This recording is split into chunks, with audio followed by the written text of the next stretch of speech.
The hospice nurse's voice was gentle but firm through the phone. "Mr. Khalil, your mother's time is growing short. Perhaps a few days, maybe a week. You should come soon if you want to say goodbye." Dimitri Khalil stood at the floor-to-ceiling windows of his penthouse office in Boston's financial district, watching the city sprawl beneath him like a kingdom he'd built with blood and calculation. At 34, he controlled the most sophisticated criminal network on the East Coast, legitimate businesses fronting for operations that moved everything from information to influence. But all that power meant nothing when death came calling. "I'll be there tonight," he said, his voice carrying the faint accent of his childhood in Beirut, softened by years in America, but never fully erased. He ended the call and stood in silence, his reflection ghosting in the glass. Dark hair, sharp features that his mother used to say came from his father's side, and eyes the color of strong coffee that had seen too much, too young. The expensive suit, the corner office, the empire, none of it could buy him more time with the woman who'd sacrificed everything to get him here. "Boss?" His second in command, Marcus, appeared in the doorway. "The meeting with the—" "Cancel everything," Dimitri said. "I'm going to see my mother." If you're enjoying this story so far, don't forget to hit the like button and subscribe. Drop a comment telling me where in the world you're watching from. I love hearing from you. Marcus nodded without question. In their world, family was sacred. "You want security detail?" "2 men. Discreet." Dimitri grabbed his jacket. "And Marcus? Find out who's caring for her. I want to have background checks on every staff member at that facility. Every single one." Cedar Hills Hospice sat on the outskirts of Boston, a converted Victorian mansion that tried to disguise death with pretty gardens and soft lighting. Dimitri walked through the entrance with 2 bodyguards trailing at a respectful distance, his presence drawing immediate attention from the staff. "Mr. Khalil." The director greeted him, a nervous smile plastered on her face. She knew exactly who he was. Everyone did. "Your mother is resting comfortably in the garden room. She's been asking for you." His chest tightened. "Is she in pain?" "We're managing it as best we can. She has good moments and difficult ones." The director hesitated. "There's something you should know. She's been speaking Arabic almost exclusively for the past week. The confusion, it's common at this stage." "My mother isn't confused." Dimitri cut her off, his voice cold. "She's returning to her first language. It happens. Of course, I just meant we've been struggling to communicate with her, to understand what she needs." Rage simmered beneath his calm exterior. His mother was dying among strangers who couldn't even understand her. "Take me to her!" The garden room was exactly what it sounded like, a sun-filled space with windows overlooking carefully tended roses. His mother lay in a hospital bed that seemed to swallow her small frame, IV lines snaking from her thin arms. At 68, Amira Khalil looked ancient, her once beautiful face carved hollow by illness, her black hair now silver and sparse against the pillow. But when she saw him, her eyes, those same coffee-colored eyes, lit up with recognition and joy. "Habibi," she whispered in Arabic. "My heart." "You came—" Dimitri crossed to her side and took her hand, careful of the IV. "Of course I came, Mama. I'm here." They spoke in Arabic, rapid and fluid, the language of his childhood. She told him about her pain, about the dreams she'd been having of Beirut before the war, about wanting to see the Mediterranean one more time. He promised her things he couldn't deliver, that she'd get better, that they'd take a trip together, that she had time. They both knew he was lying. A soft knock interrupted them. A woman entered carrying a tray with water and medication, and Dimitri's first thought was that she moved wrong for a nurse. Too quiet, too aware of her surroundings, like someone who'd learned to make herself invisible. She was black, early 30s, with warm brown skin and natural hair pulled back in a simple bun. She wore scrubs that had seen better days and moved with an economy of motion that spoke of exhaustion. But it was her eyes that caught him, intelligent, watchful, and carrying a weight of their own. "Mrs. Khalil," she said in English, her voice gentle. "Time for your afternoon medication." His mother turned away, agitated. She said something in Arabic, waving her hand dismissively. "I'm sorry," the woman said, looking helplessly at Dimitri. "I don't want to disturb her, but she needs to take these." "She says she doesn't want them," Dimitri translated curtly. "They make her nauseous." "I understand, but without them, the pain—" His mother spoke again in Arabic, more forcefully this time. A full sentence of frustration and discomfort. And then something impossible happened. The woman in scrubs responded, in perfect Arabic. Not hesitant or textbook, but fluent, with an accent that placed her somewhere in the Levant. Ana afam, yasiti, she said softly. I understand, grandmother. But the pain will be worse without them. What if we try ginger tea first? It might help settle your stomach. Dimitri's entire body went rigid. His mother's expression transformed from agitation to shock, then to something that looked like desperate hope. You speak Arabic? His mother whispered, switching back to their language. How? Why didn't they tell me someone here could speak to me? They didn't know, the woman said, her voice still gentle. I don't advertise it. But yes, I speak Arabic. I lived in Jordan and Syria for several years. His mother began to cry, tears streaming down her weathered face. All this time I thought no one could understand me. I've been so alone. The woman set down the tray and took his mother's other hand. You're not alone. Not anymore. I'm here, and I'll make sure you're understood. Dimitri stood frozen, watching this stranger comfort his dying mother with a tenderness that made his throat tight. Then his mother said something that made his blood run cold. You have kind eyes, his mother said in Arabic, studying the woman's face. Like her. Like the woman who saved us in Damascus. Do you know what it's like to be saved by a stranger's kindness? The woman's face went pale. Her hand trembled slightly in his mother's grip. She started, then seemed to catch herself. Let me get you that ginger tea. She gently extracted her hand and left the room quickly, her movements no longer quite so graceful. Dimitri watched her go, his instincts screaming that something significant had just happened, something he didn't yet understand. Who is she? He asked his mother.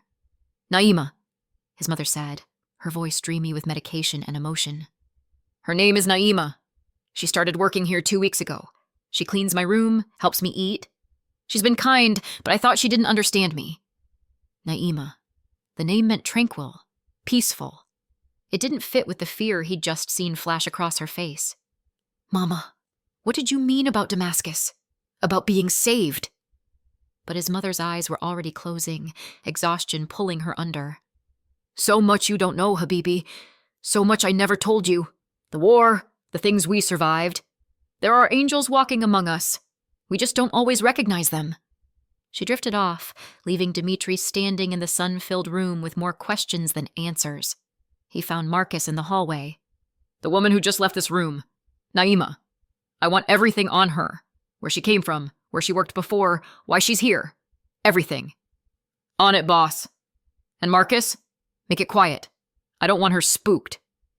Naima pressed her back against the supply closet door, her heart racing so fast she thought she might vomit. This couldn't be happening. Not now. Not when she'd finally found a place to disappear, a job where no one asked questions, where she could fade into the background and just survive. She'd recognized Dimitri Khalil the moment he walked in. Anyone who'd spent time in certain circles in the Middle East would know that face, that name. The Khalil family had connections that stretched from Beirut to Boston, legitimate businesses hiding networks that moved money and influence across continents. But it wasn't his criminal empire that terrified her. It was the possibility that he might recognize her, that someone from her old life might finally catch up to the woman she'd been trying so hard not to be. Her hand shook as she filled the kettle for the ginger tea. She'd blown her cover the moment she'd spoken Arabic.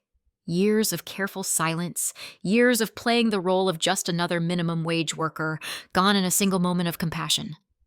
But she couldn't have done anything else. The old woman's distress, her isolation, her desperate need to be understood, Naima couldn't ignore it. Some instincts ran too deep to suppress. She made the tea, steadied her breathing, and returned to the garden room. Dimitri was still there, standing by the window, his posture radiating controlled tension. He turned when she entered, those dark eyes fixing on her with an intensity that made her want to run. My mother's sleeping, he said in English. The medication does that. It's better for her to rest. Naima set the tea on the bedside table, keeping her movements professional, her expression neutral. How long have you spoken Arabic? The question was casual, but she heard the steel beneath it. This was a man who'd built an empire on information, on knowing things others wanted hidden. I learned it years ago. I worked abroad. True enough, if incomplete. Where? Jordan, mostly. Some time in Syria before things got bad. Also true. She'd been a translator for an NGO, working with refugees, helping families navigate the chaos of displacement. Until the day she'd translated the wrong conversation and learned things that made her a liability. And now you're here, cleaning rooms in a hospice. He moved closer, and Naima forced herself not to step back. That's quite a career change. Life happens. Choices get made. She met his eyes, refusing to be intimidated. Is there something specific you want to know, Mr. Khalil? Because if not, I have other patients to check on. A muscle ticked in his jaw. I want to know why you look terrified every time you look at me. I want to know why my mother's comment about Damascus made you pale. And I want to know what you're running from. I'm not. Don't lie to me. His voice dropped lower, more dangerous. I've spent my entire life learning to read people. You're scared. You're hiding. And you speak Arabic like someone who lived it, not just studied it. So I'll ask you again. What are you running from? Naima's mind raced. She could run, but where would she go? She could lie, but he'd see through it. Or she could tell him just enough of the truth to satisfy his curiosity without exposing the secrets that would get her killed. I witnessed something I shouldn't have, she said quietly. In Syria. Before I left. People died because of what I knew. I came here to disappear. His expression didn't change, but something in his eyes shifted. Understanding, maybe. Or recognition of a familiar story. What did you witness? I can't tell you that. For your safety as much as mine. My safety? A bitter laugh. Do you know who I am? Yes. She held his gaze. I know exactly who you are, Mr. Khalil, which is why I'm telling you to let this go. Whatever you think I might be, whatever threat you think I pose to your mother, I'm not. I'm just a woman trying to survive, trying to help people in the small ways I can. That's all. He studied her for a long moment, and Naima had the unsettling feeling he was seeing far more than she wanted him to. My mother likes you, he finally said. She's comfortable with you, so you're going to stay. You're going to care for her, talk to her, make her last days easier. And in exchange, I'm going to make sure whatever you're running from doesn't find you here. I don't need your protection. Yes, you do. You just don't want to admit it. He pulled out a business card and pressed it into her hand. My private number. If anything unusual happens, anyone asking about you, anyone showing too much interest, you call me immediately, day or night. Mr. Khalil? My mother has maybe a week left, he said, and for the first time, she heard the grief crack through his control. Maybe less. I can't save her, but I can make sure she's not alone, that she has someone who understands her. You're going to be that person, and I'm going to make sure you're safe while you do it. It wasn't a request. It was a statement of fact, delivered with the certainty of a man who'd never been told no. Naima should have refused, should have quit on the spot and disappeared again. But when she looked at the old woman sleeping peacefully in the bed, finally able to communicate after weeks of isolation, she couldn't do it. Fine, she said. But only for her. Not for you. I don't care why you do it. As long as you do it. He left without another word, his bodyguards falling into step behind him. Naima stood alone in the garden room holding his business card, knowing she'd just made either the smartest or stupidest decision of her life. Behind her, Amira stirred and murmured something in Arabic. Naima moved to her side, adjusting her pillow, checking her IV. Rest, grandmother, she whispered in Arabic. I'm here. You're not alone. The old woman's hand found hers and squeezed weakly. Thank you, she breathed. Thank you for understanding. But as Naima sat in the chair beside the bed, watching the sun sink lower through the windows, she wondered what price she'd pay for that understanding. Because men like Dimitri Khalil didn't offer protection for free, and in her experience, debts to dangerous men always came due eventually. Dimitri returned to the hospice every day for the next week. His empire ran itself through carefully placed lieutenants and decades of established systems. But his mother was dying, and nothing else mattered. What he hadn't expected was to find himself equally drawn to watching Naima work. She moved through the hospice like a ghost, quiet, efficient, always aware of her surroundings. But with his mother, she transformed. Patient, gentle, speaking Arabic in a low, soothing voice that made his mother smile even through the pain. They talked about everything: recipes from Beirut, memories of the Mediterranean, poetry that his mother had loved as a girl. And Dimitri listened, learning things about his mother he'd never known. How she'd dreamed of being a teacher before the war. How she'd loved a boy who died in the first wave of violence. How she'd fled Beirut with Dimitri when he was 6, carrying nothing but a suitcase in terror. "Your mother was very brave," Naima said one evening after Amira had fallen asleep. She was adjusting the blankets, her movements gentle. "The things she survived. Most people wouldn't have made it." "She never talked about it much," Dimitri admitted. He sat in the chair he'd claimed as his own, watching his mother's chest rise and fall with shallow breaths. "She wanted me to be American, to forget the old country, to be safe." "Some things can't be forgotten." Naima's voice was soft. "The war lives in us, whether we want it to or not." "You sound like you know from experience." She didn't answer, just finished with the blankets and moved to check the IV drip. But Dimitri saw the tension in her shoulders, the careful way she avoided his eyes. Marcus's background check had come back frustratingly thin. Naima Clark. She'd taken an American last name, he noted. Had worked for an NGO called Hope International in Jordan and Syria from 2016 to 2019. Before that, a linguistics degree from Howard University. After Syria, she'd bounced between low-wage jobs in 3 different states before landing in Boston 6 months ago. The gaps were telling. 3 years in the Middle East, then a woman with a university degree cleaning hospital rooms for minimum wage. People didn't fall that far without a reason. "What happened in Syria?" he asked quietly. Naima's hands stilled on the IV line. "I told you. You said you witnessed something, but you didn't say what, or why it made you run halfway around the world." He leaned forward. "I have people, Naima. I can find out. I'd rather hear it from you." She turned to face him, and for the first time, he saw real anger flash in her eyes. "You want to know? Fine. I was translating for refugee families, helping them navigate the aid system. One day, I overheard a conversation between 2 men who thought no one around them spoke Arabic. They were discussing weapons shipments, routes through Turkey, money transfers.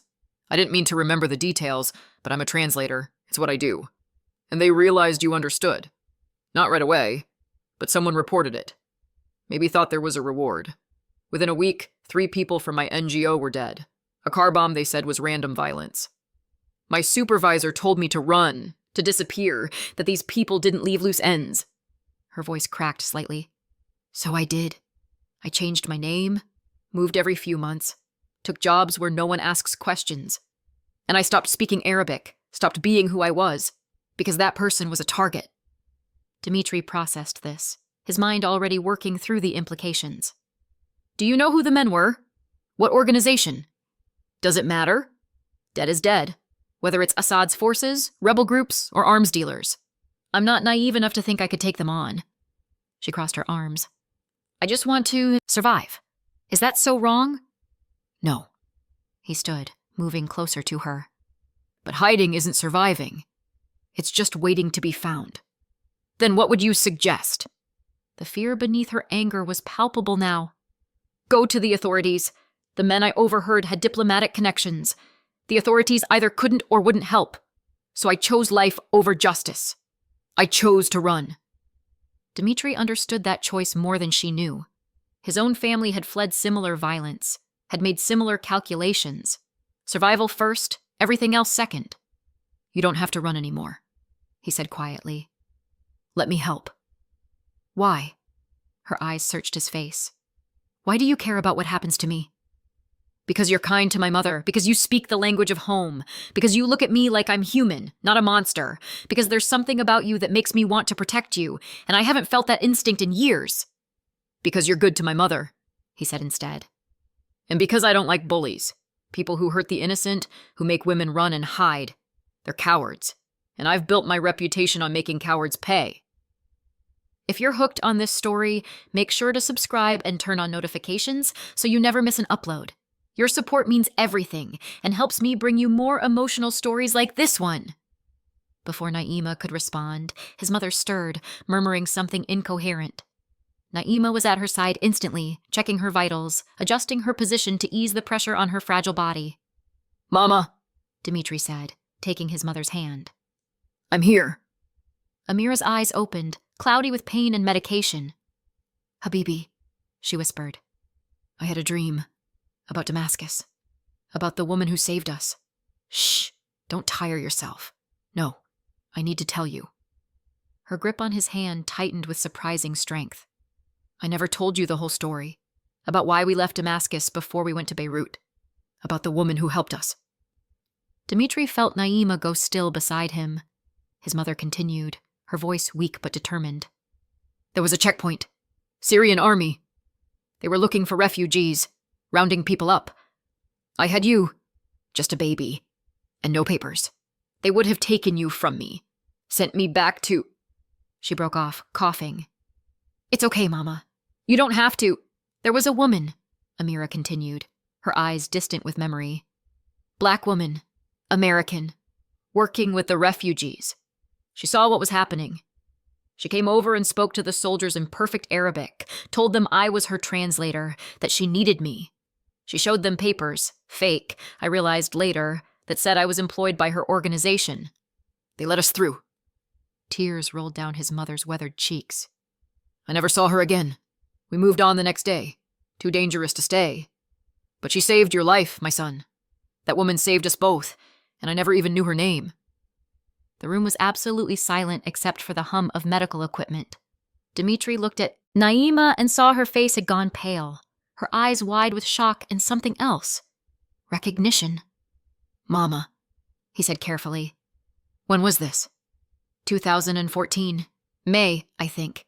Yes, May, because the jasmine was blooming, and the smell—" She trailed off, exhausted by the effort of speaking. Dimitri did the math. 2014.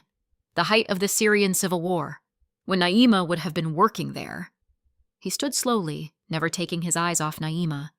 "You," he said quietly. "It was you." I don't know what you're talking about." But her voice shook, and her eyes betrayed her. "Damascus, May 2014. A checkpoint." His voice was barely above a whisper. "It was you. You saved us." Naima's face crumpled. "There were so many people, so many families. I did what I could, used my credentials to— I didn't know it was her. I didn't know—" She couldn't finish. Tears streamed down her face as the weight of the coincidence, or fate, or whatever cosmic force had brought them together, crashed down on her. Dimitri's entire world had tilted. This woman, this stranger who'd stumbled into his mother's care, had saved his life 20 years ago. The child she'd protected at that checkpoint had grown into the man standing before her. The debt he owed her was beyond calculation. He crossed to her in 2 strides and did something he never did. He pulled her into his arms, holding her as she shook with the force of her tears. "Thank you," he said in Arabic, his voice rough with emotion. "Thank you for saving us. Thank you for giving us a life." "I didn't know," she sobbed against his chest. "All this time. I didn't know it was you. I just saw a mother and baby who needed help, and I couldn't let them take you. I couldn't." Behind them, Amira was crying too, her weathered hand reaching out. Naima pulled away from Dimitri and went to her, taking the old woman's hand.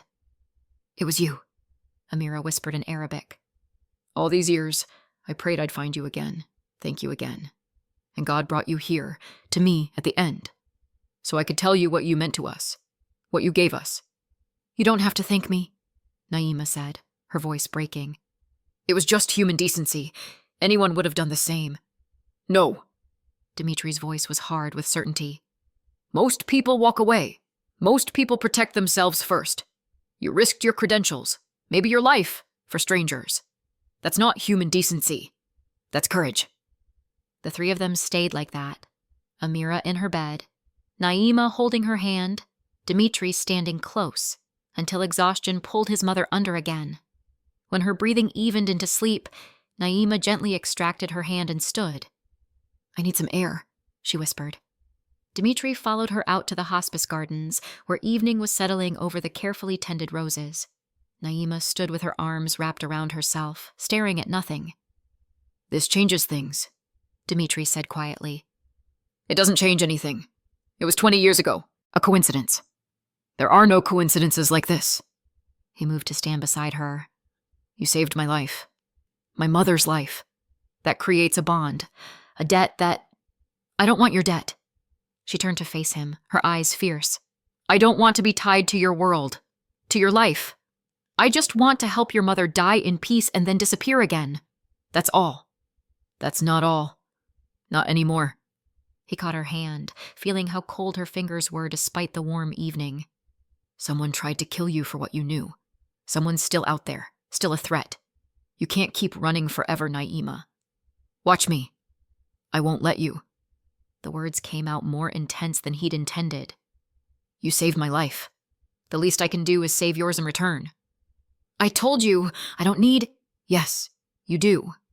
He pulled her closer, close enough to see the gold flecks in her brown eyes. And whether you want to admit it or not, you're tired of running. You're exhausted from looking over your shoulder, from being afraid. Let me give you what you gave me 20 years ago. Safety. A chance at a real life. And what does that cost me? Her voice was barely a whisper. Men like you don't give things away for free. I'm not asking for payment. I'm offering protection. A choice you haven't had in 5 years. To stop hiding. To be yourself again. He released her hand, giving her space. Stay here with my mother until the end. Let me assign security to watch over you. And when she's gone, we'll figure out how to deal with the men who made you run. Together. Why? The question was almost desperate. Why do you care so much? Because you saved me. Because my mother loves you. Because when I look at you, I see strength and kindness and everything I thought I'd lost the ability to recognize. Because you're the first person in years who's looked at me and seen a man, not a monster. Because it's the right thing to do, he said simply. Naima studied his face for a long moment. Then slowly she nodded. Until your mother passes. I'll stay until then. After that, she trailed off. After that, we'll figure it out. The next 3 days passed in a haze of vigil and revelation. Dimitri barely left the hospice, conducting business from his laptop in his mother's room, while Naima moved in and out, caring for Amira with a tenderness that made his chest ache. They talked, the three of them, when Amira had the strength. His mother shared stories she'd never told him, about Damascus, about the camps, about the terror and hope that had defined those years. Naima listened, sometimes adding her own memories of the families she'd helped, the small victories and crushing defeats. There was a girl, Naima said one afternoon, her voice soft. Maybe 8 years old. She'd been separated from her family in the chaos. I found her hiding under a truck at a checkpoint, absolutely terrified. Took me an hour to coax her out. Did you find her family? Amira asked. Naima's expression darkened. Eventually, they'd been detained. I had to call in every favor I had to get them released. The girl's mother... She stopped, swallowing hard. She just held her daughter and cried for 20 minutes straight. Didn't say a word. Just cried. You gave them their child back, Dimitri said quietly. You gave them everything. I gave them a few more months together before they disappeared into the system. I don't know what happened to them after that. I've learned not to think about it too much, or I'll go crazy wondering. He understood that too. The weight of all the people you couldn't save, couldn't protect. It was a burden he carried every day. His phone buzzed. Marcus. He stepped into the hallway to take the call. Boss, we've got a problem. Dimitri's instincts went on high alert. Talk to me. Someone's been asking questions about Naima Clark. Came through our contacts in the Syrian community. Very specific questions. Where she is, what she's doing, if she's still using that name. His blood ran cold. Who's asking? Don't have a name yet, but the description matches someone connected to the Makar family. They ran arms through Syria during the war, had connections to Assad's regime. If Naima overheard something involving them, she's a loose end they want tied up. Dimitri's mind raced. How close are they? Too close. They know she's in Boston. It's only a matter of time before they narrow it down to the hospice. Double the security detail. No one gets in or out without being vetted. And Marcus, I want to know everything about the Makar family. Everything. If they're coming for her, I want to hit them first. Copy that, boss. But Dimitri, these aren't street thugs. The makers have international reach, political connections. Going after them could... I don't care. His voice was ice. They don't get to touch her. Ever. Make it clear to everyone in our network. Naima Clark is under my personal protection. Anyone who helps the Makars find her answers to me directly. A pause. Understood. I'll spread the word. Dimitri ended the call and stood in the hallway, forcing his breathing to steady. She'd been right to run. The men hunting her weren't just dangerous. They were connected, sophisticated, patient. And now they'd picked up her trail. He returned to find Naima sitting beside his mother's bed, reading Arabic poetry aloud. His mother's eyes were closed, but she was smiling, her lips moving slightly with the familiar words. When Naima finished the poem, she looked up and saw his face. She set down the book immediately. What happened? Not here. He glanced at his mother. Let's talk outside. They went to the garden again, now their unofficial meeting place. Dimitri didn't sugarcoat it. Someone's looking for you. Syrian connections, asking very specific questions. They know you're in Boston. The color drained from her face. The Makars. You know them? They're the ones I overheard. Arms dealers with connections to everyone. Assad, the Russians, even some American contractors looking the other way. The conversation I translated. She wrapped her arms around herself. They were discussing a shipment to a refugee camp. Not aid. Weapons. They were arming militants inside the camps, using humanitarian corridors to move product. People I worked with died because of that intelligence. Did you tell anyone? Report it? I tried. My supervisor reported it up the chain, but nothing happened. The operation had too many protected fingers in it. 2 weeks later, the car bomb. My supervisor told me with his dying breath to run, to never trust the official channels. Her voice shook. So I did. Dimitri processed this, his rage building with each detail. The makers had murdered innocent aid workers to cover their tracks and had been hunting Naima for 5 years because she'd had the bad luck to understand Arabic. They're not going to find you, he said flatly. I've put extra security on the hospice. No one gets near you without going through my people first. Dimitri, you can't fight them. They're too connected, too. I've taken down men more dangerous than arms dealers. He caught her shoulders, forcing her to look at him. You saved my life. I'm not going to let them take yours. Do you understand me? This isn't your fight. Yes, it is. The moment you spoke Arabic to my mother, the moment I learned what you did for us, it became my fight. You're not alone anymore, Naima. You have me, and you have everything I can bring to bear. And trust me, that's considerable. Tears welled in her eyes. I'm so tired of running. So tired of being afraid. Then stop. He pulled her close, and this time she didn't resist. She melted against him, her forehead pressed to his chest, her body shaking with exhaustion and fear. Let me be your shield. Let me protect you the way you protected me.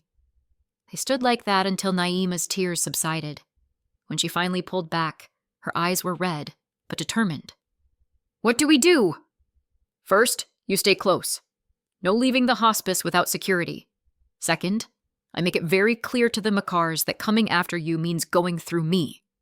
Third, he paused. Third, we finish what you started. We expose what they're doing. We make them answer for the people they killed. That's impossible. The evidence is long gone, and even if it wasn't, nothing's impossible when you have the right resources. And Naima, I have resources you can't imagine. Money, connections, people who owe me favors in places you wouldn't believe. His voice hardened. If the Makars think they can terrorize you into silence forever, they're about to learn what happens when they threaten someone I protect.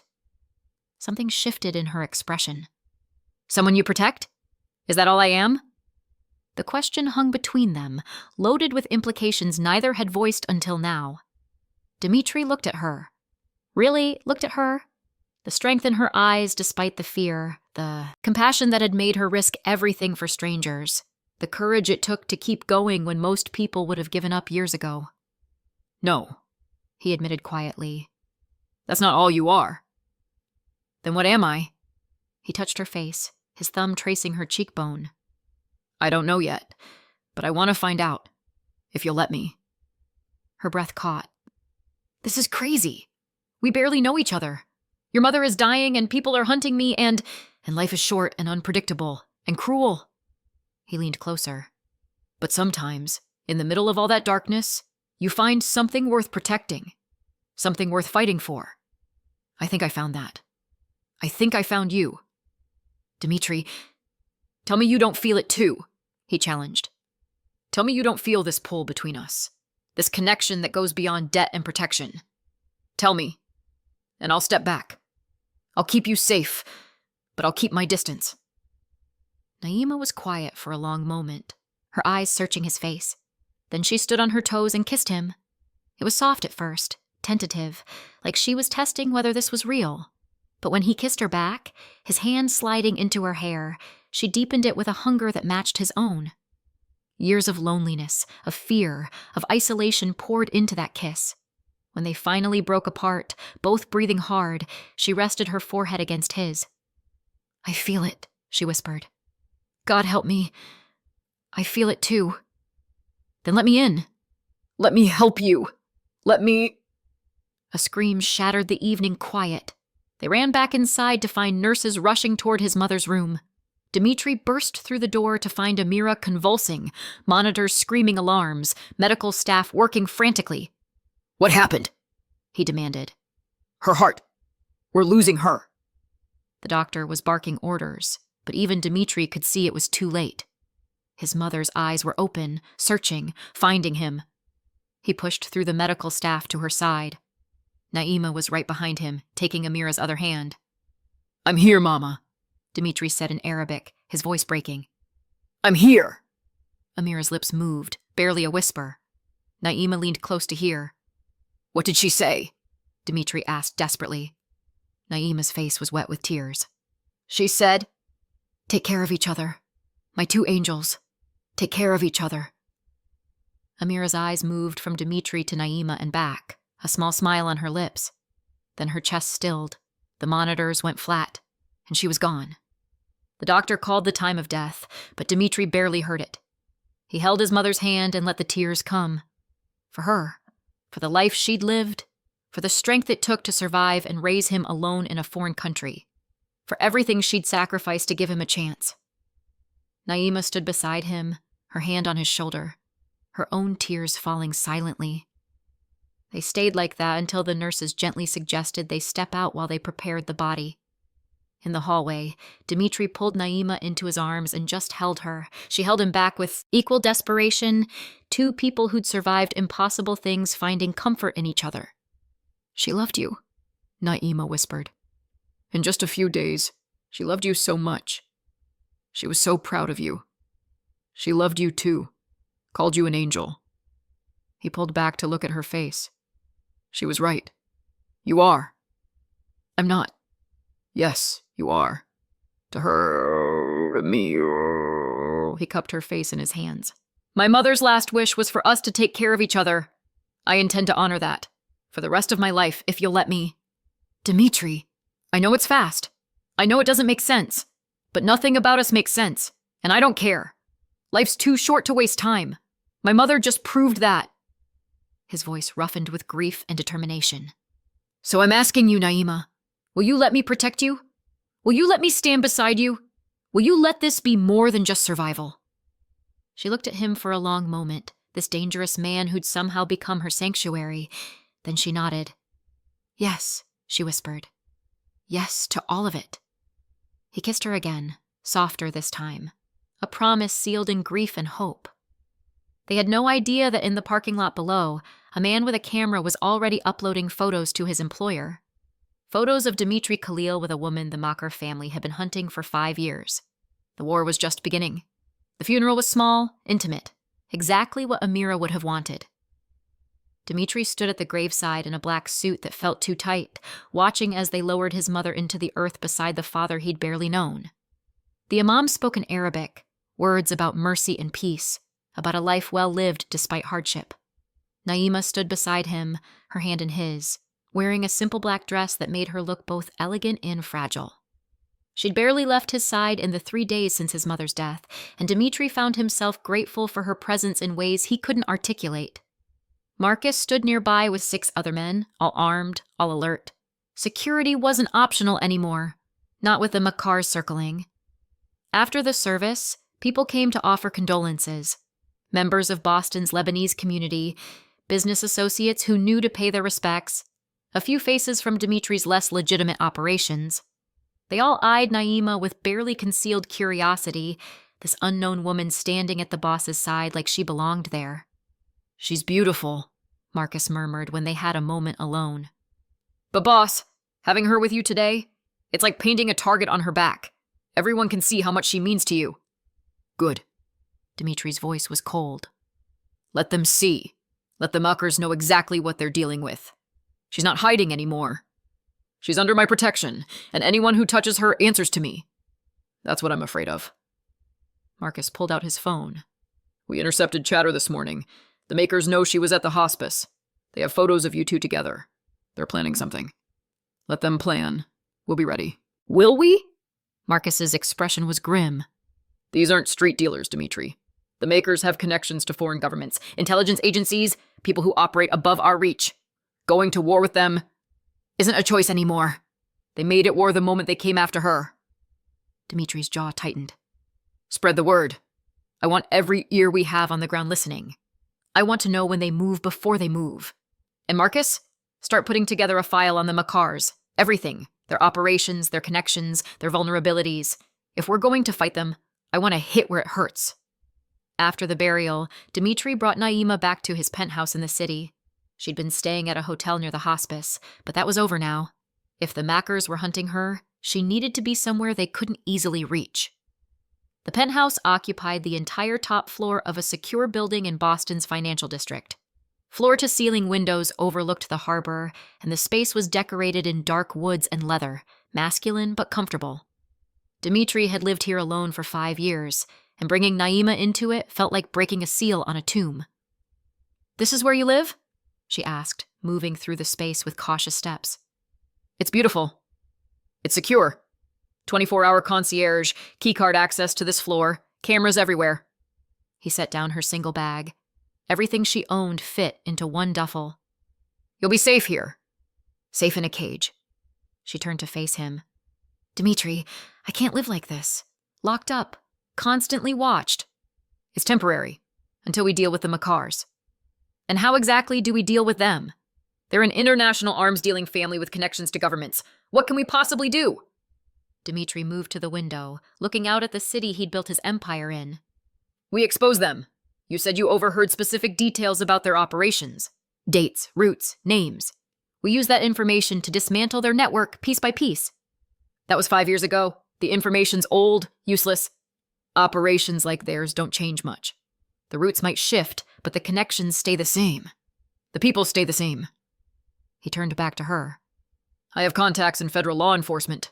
People who owe me favors, who'd love to take down an arms-dealing network. We feed them information, let them do the heavy lifting, and the Makars fall without us firing a single shot." Naima sat heavily on the couch. "And if that doesn't work? If they come after us anyway?" "Then we fight." Simple. Absolute. "But Naima, understand something. I didn't survive this long by playing defense. The moment someone threatens me or mine, I go on offense. Hard. Fast. Without mercy. The Makers are about to learn what happens when they hunt the wrong prey." She studied him for a long moment. "You scare me sometimes, not because I think you'd hurt me, but because I see how easily you talk about violence, about destroying people. Is that what your world is? Just endless fighting?" Dimitri crossed to her and knelt so they were eye level. "My world is ugly and brutal, yes. But it's also the world that gave me the power to protect people like you, to stand between the innocent and the predators." He took her hands. "I won't apologize for what I am, Naima. But I will promise you this. I'll never use that power to hurt you. Only to keep you safe." "I know." She touched his face, her palm warm against his jaw. "I know you won't hurt me, but I'm afraid of losing you to this. Afraid that fighting the Makars will cost you everything." "You're wrong." He leaned into her touch. "Losing you would cost me everything. Fighting for you? That's just business." She kissed him then, soft and slow, and Dimitri felt something in his chest crack open. He'd spent years building walls around himself, becoming the cold, calculating boss everyone needed him to be. But with Naima, those walls crumbled. With her, he could be just a man, flawed, grieving, desperate for connection. They made love that night in his bedroom, slow and tender, two broken people finding solace in each other. Afterward, Naima fell asleep in his arms, her breathing deep and even, finally at peace for the first time in days. Dimitri lay awake, watching her sleep, and made a silent vow. Whatever it took, however far he had to go, he would keep her safe. The Makars wanted a war. He'd give them one they'd never forget. The next morning, Marcus arrived with files thick as phone books. They spread them across Dimitri's dining table, years of intelligence on the Makar family operation. "This is what we've compiled," Marcus said, pointing to various documents. "Rashid Makar is the current head. His brother Samir handles European operations. They have connections in Syria, Lebanon, Turkey, and through various shell companies. They do business with half the corrupt regimes in the Middle East." "Vulnerabilities?" Dimitri asked, scanning the pages. "Their money flows through 3 main banks, one in Cyprus, one in Switzerland, one in Dubai. If we could freeze those accounts, we'd cripple their operation. But that requires legal leverage we don't have." "What about law enforcement? You said the feds would be interested." Marcus pulled out another file. "Agent Sarah Chen, FBI's International Corruption Unit. She's been trying to build a case against the Makars for 3 years, but doesn't have enough evidence. If Naima's testimony, combined with the details she remembered, could fill in the gaps. Set up a meeting. Somewhere secure.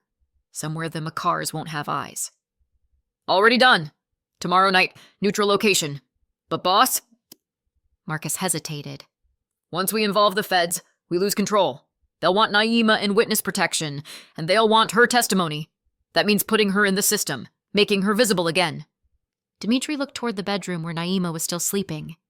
"It's her choice. But if she agrees, we do it our way. She stays under my protection until the Makars are neutralized. The feds can have her testimony, but they don't get to dictate her security. They won't like that. I don't care what they like." That afternoon, Dimitri sat Naima down and laid out the plan. She listened quietly, her hands wrapped around a cup of tea, her expression unreadable. "So you want me to relive the worst period of my life? To testify against people who've already killed to keep me quiet? And to trust the same government that did nothing when I reported this 5 years ago?" Her voice was calm, but he heard the fear beneath it. "I want you to have your life back," Dimitri corrected. "Real life, not this half-existence of running and hiding. The feds have resources we don't. If your testimony helps them build a case, the Makars go to prison, and you get to stop looking over your shoulder. And if it doesn't work, if they come after me anyway, then I kill them." No hesitation. "Every last one of them. But let's try the legal route first. Give justice a chance." Naima was quiet for a long time, staring into her tea like it held answers. Finally, she looked up at him. "Okay, I'll do it. I'll testify. But Dimitri, if this goes wrong, if they come after me and you're not there, I'll always be there." He pulled her close. "You're not doing this alone. Whatever happens, we face it together." The meeting with Agent Chen took place in a safe house in Brookline, an anonymous suburban home that could have belonged to anyone. Dimitri arrived with Naima and 3 bodyguards, his posture radiating controlled threat. Agent Sarah Chen was in her 40s, sharp-eyed and no-nonsense. She looked at Dimitri like she'd memorized his file and wasn't impressed. "Mr. Khalil, I'm surprised you're involving yourself in a federal investigation." "Miss Clark is under my protection. Where she goes, I go." "That's not how witness cooperation works." "It's how this one works." Dimitri's voice was ice. "You want her testimony? Fine. But she stays under my security, in my custody, until the Makars are in custody. Non-negotiable." Chen's jaw tightened, but she turned to Naima. "Miss Clark, I've reviewed what little information we have on your time in Syria. If you're willing to provide detailed testimony about what you overheard in 2019, it could be the breakthrough we need." "What kind of details?" Naima asked. "Names, dates, locations, any information about routes, contacts, or financial transactions. The Makars have been very careful to insulate themselves, but if we can place them at specific meetings, connect them to specific shipments—" "I remember everything." Naima's voice was steady. "I'm a translator. It's what I do. I remember conversations word for word. The meeting I overheard was on March 15th, 2019, in a warehouse outside Amman. 2 men. One I later identified as Samir Makar, the other a Syrian named Khalid Assad. They were discussing a weapons shipment disguised as medical supplies, routing through the Za'atari refugee camp. Chen's eyes widened. Za'atari? That's a UN-protected facility. Which is exactly why they used it. They had someone inside. Someone with access to shipment manifests. The weapons were going to a militia group operating in southern Syria, payment in cash and information about government troop movements. And you can testify to this under oath? Every word. Chen leaned back, barely containing her excitement. Ms. Clark, this is exactly what we need. If you're willing to go on record to provide detailed testimony and documentation, I am, but I have conditions. Such as? Naima glanced at Dimitri, drawing strength from his presence.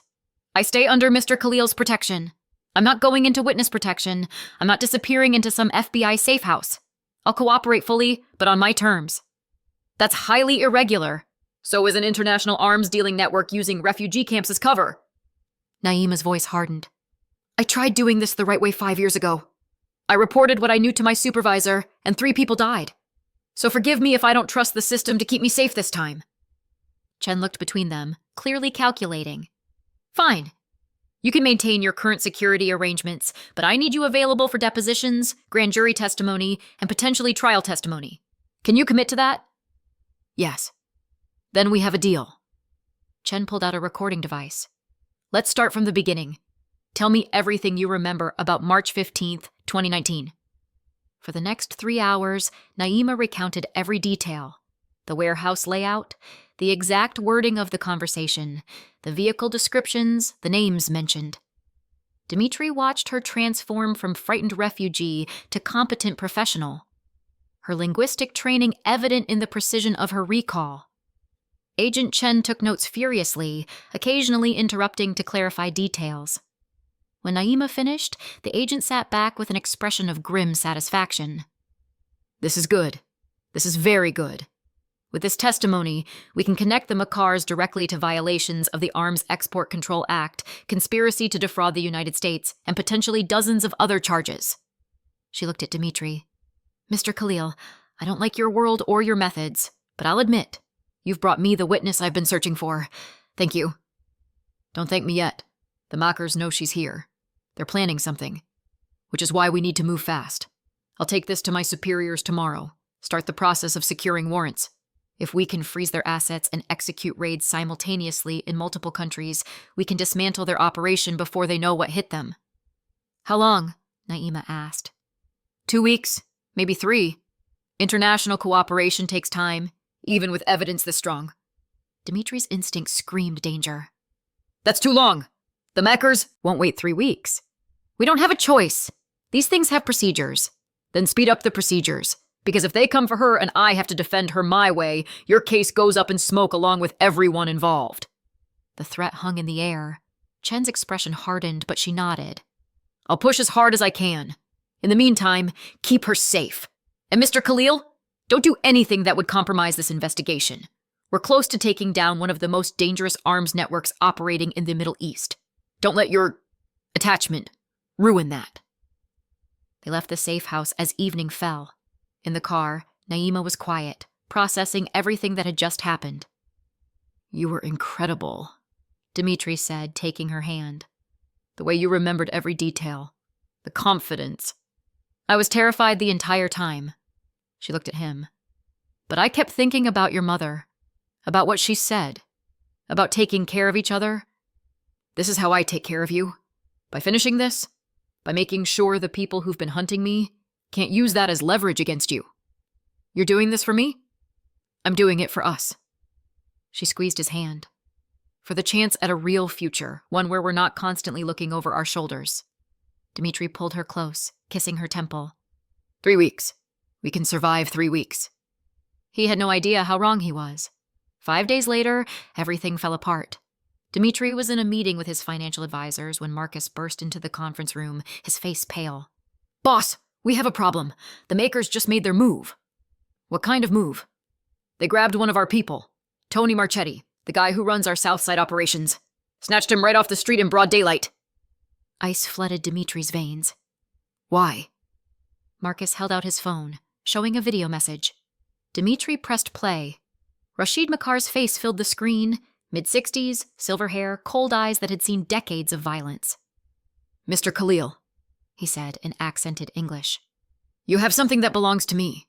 A woman who heard too much, who ran when she should have died. I want her. You have 24 hours to deliver her to the location I'm sending, or your man dies. And then I start taking your people one by one until you comply. The video cut to Tony, bound to a chair, beaten but alive. After that, Rashid continued, I come for you. And I burn your entire organization to the ground.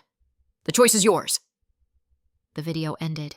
Dimitri sat frozen, rage and calculation warring in his mind. This was exactly what he'd feared. The mockers escalating, using his own people as leverage. Options! He snapped. We can try to find where they're holding Tony, but they'll have moved him somewhere secure. We can refuse and prepare for war, but Tony dies and they'll keep targeting our people. Or... Marcus hesitated. Or what? Or we give them what they want. We hand over Naima and end this before it becomes a full-scale war. Dimitri was on his feet instantly, his hand around Marcus's throat, slamming him against the wall. Say that again, he growled. Suggest I give her up again, and I'll kill you myself. Marcus didn't struggle, just met his eyes steadily. Boss, I'm not saying do it. I'm saying it's an option we need to consider. This is about survival? No. Dimitri released him, breathing hard. This is about honor. About protecting the people we claim to protect. Naima saved my life. I'm not trading her life for anyone's, not even my own people. Then what do we do? Dimitri's mind raced through scenarios, strategies, possibilities. We call Agent Chen. We tell her the Makars just escalated to kidnapping and attempted extortion. We push her to move now, tonight, before they can hurt anyone else. That still leaves Tony. We get Tony back. Dimitri's voice was cold. I'll trade myself for him if I have to. But Naima stays safe. That's non-negotiable. He called Naima immediately. She answered on the first ring, probably sensing his tension. Dimitri? What's wrong? The Makars grabbed one of my men. They're demanding I hand you over in exchange for his life. Silence. Then quietly. Then do it. What? No. Dimitri, I won't let someone die because of me. If they want me, give them. Absolutely not. He forced his voice to stay calm. Naima, listen to me. If I give you to them, you die. They'll torture you for information, then kill you and dump your body somewhere it'll never be found. I'm not letting that happen. But your man will be rescued another way. I'm calling the FBI, pushing them to accelerate their operation. If they move tonight, hit the Makars hard enough, we can save Tony and end this simultaneously. And if they can't move that fast, then I go myself. I trade myself for Tony, and while they're distracted with me, my people extract him. That's suicide. It's strategy. He could hear the panic in her voice and softened his tone. Naima, I need you to trust me. Stay at the penthouse. Don't open the door for anyone except Marcus or me. I'm sending additional security. You're going to be fine. What about you? I'm going to end this. Tonight, one way or another. He ended the call before she could argue further and immediately dialed Agent Chen. This better be important, Khalil. It's 11 p.m. The mockers kidnapped one of my people. They're demanding I hand over Naima in 24 hours, or they start killing. A pause. Jesus. Okay, that changes things. If they're operating on U.S. soil, if they've committed kidnapping, can you move tonight? Hit them before they have a chance to hurt anyone else. Tonight? That's impossible. We don't have warrants. We don't have tactical teams in position. Then get them in position. Dimitri's control cracked. Agent Chen, they're escalating. If you don't move now, people die. And if people die, I handle this my way, and your case evaporates. So I'm asking you, can you move tonight? Another pause, longer this time. Give me 2 hours. I'll call in every favor I have, get emergency warrants issued. But Khalil, this is a one-time deal. If I push this hard and it falls apart, I'm done. You understand? I understand. Just move fast. He hung up and turned to Marcus. Get every man we have ready for combat. Body armor, automatic weapons, the works. If the FBI operation fails, We're going in ourselves. Boss, that's suicide. I know. But I'm not leaving Tony to die, and I'm sure as hell not giving them Naima. So we prepare for the worst and hope for the best. Marcus nodded and left to mobilize their forces. Dimitri stood alone in his office, looking out at the city lights, and felt the weight of every decision he'd ever made pressing down on him. This was what his life had become, a constant calculation of violence and survival, of protecting what was his at any cost. His mother had wanted better for him, had sacrificed everything to give him options beyond this world, but here he was anyway, preparing for war over a woman he barely knew but couldn't imagine losing. His phone buzzed. Naima, I love you. 3 words, sent in the middle of chaos, carrying a weight that stole his breath. He typed back, I love you too. Stay safe. This ends tonight. Because it would end tonight. Either the mockers would fall, or he would. But either way, Naima would be free. He just prayed he'd be alive to see it. At midnight, Agent Chen called back. We're go. Emergency warrants issued for Rashid and Samir Makar, plus 6 other key members of their organization. We have tactical teams hitting their properties simultaneously in Boston, New York, and Miami. International warrants are being executed in Cyprus and Switzerland as we speak. What about the man they're holding? Tony Marchetti? We have probable location based on surveillance. Team is moving on that target first. If we can extract him and arrest the kidnappers, we have them cold on federal charges. I want to be there. When you move on Tony's location, I want to be there. Absolutely not. This is an FBI operation. He's my man, my responsibility. I'm coming. Chen sighed. Fine. But you stay in the surveillance van, you don't interfere with the operation, and if you do anything to compromise the arrests, I'll charge you with obstruction. Clear? Crystal. She gave him an address, a warehouse in Dorchester, industrial area, perfect for hiding a kidnapping victim. Dimitri grabbed his body armor and weapon, kissed Naima fiercely before he left. I'm coming back, he promised against her lips. And when I do, this is over. We're free. Please be careful. Always.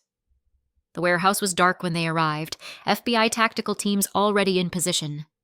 Chen stood in the surveillance van, monitoring feeds from cameras her team had planted.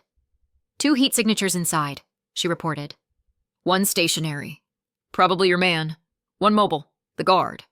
We're moving in 60 seconds. Dimitri watched the feeds, his heart pounding. This was it. The moment everything either came together or fell apart. Breach in 3, 2, 1. The tactical team hit the warehouse doors with explosive force. Shouts, commands to get on the ground, the crack of flashbangs. On the screen, figures moved with precise military efficiency. Suspect down, suspect secured. A voice crackled over the radio. Hostage located, alive but injured. Medics needed. Relief flooded through Dimitri. Tony was alive. All teams, status report, Chen commanded. 1 by 1, the other teams checked in. Raid successful in New York and Miami. Multiple arrests. Evidence secured. The Makar operation was crumbling in real time. We did it, Chen said, a hint of amazement in her voice. We actually did it. Dimitri watched as they brought Tony out on a stretcher, beaten but conscious, giving a weak thumbs up when he saw Dimitri. His man. Alive. Mr. Khalil, Chen said. You should know. We found evidence in the warehouse. Communications that prove the Makars were behind the murders of Naima's colleagues 5 years ago. She was right to run. They would have killed her. But now they're going to prison for the rest of their lives. Multiple federal charges, plus the international warrants. It's over. She's safe. Over. The word echoed in his mind. 5 years of Naima running, hiding, afraid. His mother's death bringing them together. The revelation of their Damascus connection. The love that had grown in the midst of chaos and grief. All of it leading to this moment. Freedom. Thank you, he said to Chen, for moving fast, for taking the risk. Thank you for bringing me the witness. This is the biggest case of my career. She paused. And Khalil? I know what you are, what you do, but tonight, you did the right thing. You protected an innocent woman and helped us take down genuinely evil people. That counts for something. Dimitri nodded and left the van. He had somewhere more important to be. Naima was pacing the penthouse when he walked in at 3 a.m. She ran to him, and he caught her, lifting her off her feet, holding her so tight she gasped.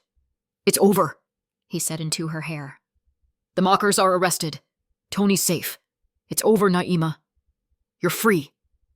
She pulled back to look at his face, tears streaming down her cheeks. "Really? It's really over? Really? You never have to run again. You never have to hide who you are. You're free." She sobbed against his chest, 5 years of fear finally releasing. Dimitri held her through it, stroking her hair, whispering promises in Arabic. When her tears finally subsided, she looked up at him with red, swollen eyes. "What happens now?" "Now?" He smiled, truly smiled, for the first time in weeks. "Now we live. We stop surviving and start living. You rebuild your career. I start transitioning my businesses legitimate. We figure out what normal looks like. I don't know if we'll ever be normal. Probably not, but maybe we can be happy. Isn't that enough?" She kissed him, deep and grateful and full of promise. "It's more than enough. It's everything." 6 months later, Naima stood in front of her new office, reading the nameplate with a sense of surreal accomplishment. Dr. Naima Clark, Director of Translation Services. The position was with a major international NGO, coordinating translation efforts for refugee assistance programs across the Middle East. It was meaningful work, using her skills to help people the way she'd once helped Dimitri and his mother. "Dr. Clark?" Her assistant poked her head in. "Your 3 o'clock is here. Send them in." But instead of a client, Dimitri walked through the door carrying flowers and wearing the smile that still made her heart skip. "What are you doing here?" she asked, delighted. "Checking on my favorite translator." He kissed her, soft and familiar. "How's the first day?" "Overwhelming. Amazing. Terrifying." She took the flowers, roses, her favorite. "I can't believe this is real. 6 months ago, I was cleaning hospital rooms and hiding from my past. Now I have an office with a view and clients who actually value my expertise." "You earned this. You earned all of it." He pulled a small box from his pocket. "Which is why I wanted to give you this today, on your first day of your new life." Naima's breath caught. "Dimitri, open it." Inside was a ring, not an engagement ring, but something more meaningful. A delicate band with Arabic calligraphy etched around it. "What does it say?" she asked, her voice thick. "It says, 'Courage creates destiny.' Because your courage, your choice to speak Arabic to my mother, to testify against the Makars, to take a chance on me, all of that created this destiny. For both of us." Tears spilled down her cheeks as he slipped the ring on her right hand. "I love you," she whispered. "I love you so much. I love you too. And Naima?" He pulled her close. "This is just the beginning. We have the rest of our lives to figure out who we are together, and I can't wait." She kissed him, tasting salt and joy and promise. Outside her office window, Boston stretched out beneath them. A city that had been hostile territory 6 months ago, now home. From a maid running from her past to a woman reclaiming her future. From a mafia boss who'd forgotten how to feel to a man learning to love. Their story had started with death and language, an impossible coincidence. But it would end, years from now, decades from now, with 2 people who'd chosen each other against all odds, who'd fought for the chance to be happy, who'd proven that sometimes the greatest courage isn't in running away from danger, but in running toward love. 1 year later, Dimitri stood in the garden of his mother's grave, placing fresh roses on the headstone. Naima stood beside him, her hand resting on her slightly rounded belly, 7 months along, carrying the grandchild his mother would never meet. "Do you think she knows?" Naima asked softly. "About us? About the baby? I think she knows." Dimitri placed his hand over hers, feeling the gentle movement beneath. "I think she orchestrated all of this somehow, bringing you to her in those final days, making sure we found each other. My mother was always smarter than anyone gave her credit for. She told us to take care of each other. And we have. We will." He kissed her temple. "For the rest of our lives."